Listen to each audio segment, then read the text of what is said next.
Esther, chapter 1, New Living Translation. These events happened in the days of King Xerxes, who reigned over 127 provinces stretching from India to Ethiopia. At that time, Xerxes ruled his empire from his royal throne at the fortress of Susa. In the 3rd year of his reign, he gave a banquet for all his nobles and officials. He invited all the military officers of Persia and Media, as well as the princes and nobles of the provinces.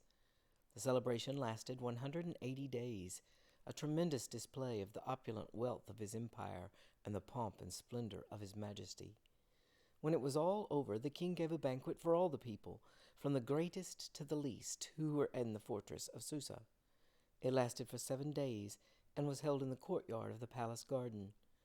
The courtyard was beautifully decorated with white cotton curtains and blue hangings, which were fastened with white linen cords and purple ribbons to silver rings embedded in marble pillars. Gold and silver couches stood on a mosaic pavement of porphyry, marble, mother of pearl, and other costly stones. Drinks were served in gold goblets of many designs, and there was an abundance of royal wine, reflecting the king's generosity. By edict of the king, no limits were placed on the drinking, for the king had instructed all his palace officials to serve each man as much as he wanted. At the same time, Queen Vashti gave a banquet for the women in the royal palace of King Xerxes.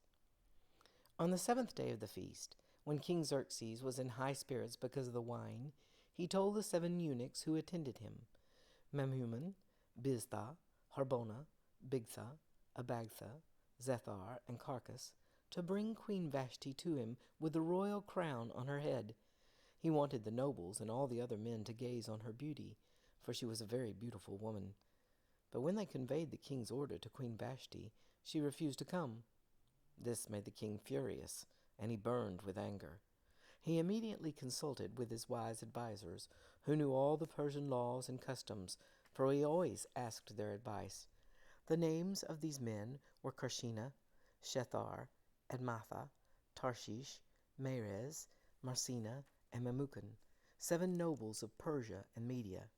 They met with the king regularly and held the highest positions in the empire. "What must be done to Queen Vashti?" the king demanded. "What penalty does the law provide for a queen who refuses to obey the king's orders properly sent through his eunuchs?" Memucan answered the king and his nobles, "Queen Vashti has wronged not only the king, but also every noble and citizen throughout your empire. Women everywhere will begin to despise their husbands when they learn that Queen Vashti has refused to appear before the king. Before this day is out, the wives of all the king's nobles throughout Persia and Media will hear what the queen did and will start treating their husbands the same way. There will be no end to their contempt and anger. So if it please the king, we suggest that you issue a written decree, a law of the Persians and Medes that cannot be revoked. It should order that Queen Vashti be forever banished from the presence of King Xerxes, and that the king should choose another queen more worthy than she. When this decree is published throughout the king's vast empire, husbands everywhere, whatever their rank, will receive proper respect from their wives." The king and his nobles thought this made good sense, so he followed Memucan's counsel. He sent letters to all parts of the empire, to each province in its own script and language, proclaiming that every man should be the ruler of his own home and should say whatever he pleases.